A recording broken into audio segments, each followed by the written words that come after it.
bitta like, bitta podpiska. Jiguli akalarimni ko'proq video qilganimga Nexia akalarim meni urushib berishdi. Shuning uchun bugun Nexiaga nima yarashadi, nima yarashmaydi, shu to'g'risida video olamiz. Nexia mashinasiga eng yarashadigan rang bu mokriy asfalt deb o'ylayman. Sababi oqdan ham, qoradan ham qandaydir bir bagatiroq turadi. Orqani oldini cho'ktirish. O'zi orqasi cho'ktirilgan, mana qaranglar.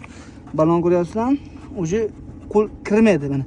Oldigacha tonirovkalar urilsa, mashinaga yana ham bir boshqachanga vid beradi va 3 ta servisda eshikligirovka, shunizalyatsiya va 3 etapli polirovka keramika xizmati. Qaranglar. Bitta like, bitta podpiska.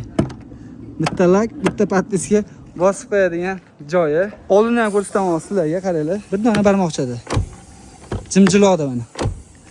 Yengil yopiladi mana. Orqasi reklama tursa, Nexiaga qandaydir bir boshqachanga vid berib turaveradi, qaranglar. Bizning Doner ekan. Qo'qon va Qo'qon atrofi bu joyga dastavkalar bepul ekan. Nomerlarni ham yozib qo'yishibdi. Bemalol aloqa qilsanglar, Doner go'shtlarini sizlarga yetkazib berishaverar ekan. Iloji bo'lsa bu videoni Nexia akalaringiz jo'natib qo'yasizlar. Chunki Nexiaga ortiq narsani kerak yo'q. Nexia akalarim juda yaxshi bilishadi Nexiaga nima qilish kerak, nima qo'yish kerak.